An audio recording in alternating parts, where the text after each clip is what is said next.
Next, we will cut the apex braces. This process is very similar to cutting the knee braces. Before marking your apex brace, you need to make sure the apex brace is in the correct position. First, ensure that the apex brace is in the exact center of the rafter so that when the rafter is raised, the apex brace is level. Also, we will lay out the CE section so the bottom flange will line up with the flange of the rafter. Because of how this is positioned, the bottom of the apex brace will not be cut. Then, mark the top section of the apex flange that will be cut. Also, you will want to mark and cut off a small section of the bottom flange stiffener lip so that the apex brace will lie snug to the rafter when installed.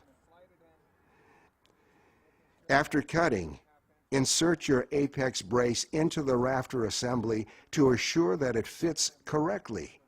If it does, you can use it as a template to create the remaining apex braces. Note that if you are installing apex braces on double rafters, you will need the original apex brace and its mirror image. If installing apex braces on single rafters, you will not be able to use the mirror image method described, as all apex braces will need to look exactly the same. Once all necessary apex braces are cut, we can install it. Unlike the knee braces, we do not have to wait until later. First, insert the apex brace into the rafter. Then, using a rafter square, mark the apex brace web location. Then, referring to the engineering plans, mark the location and number of the apex brace screws or bolts. It is recommended that you pre-drill all screw holes that are necessary so that you don't burn out your screws.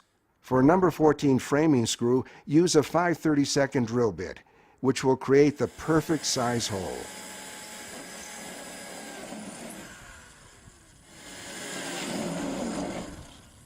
Once all holes are drilled, stand on the rafter to keep all the steel close together and install the necessary screws.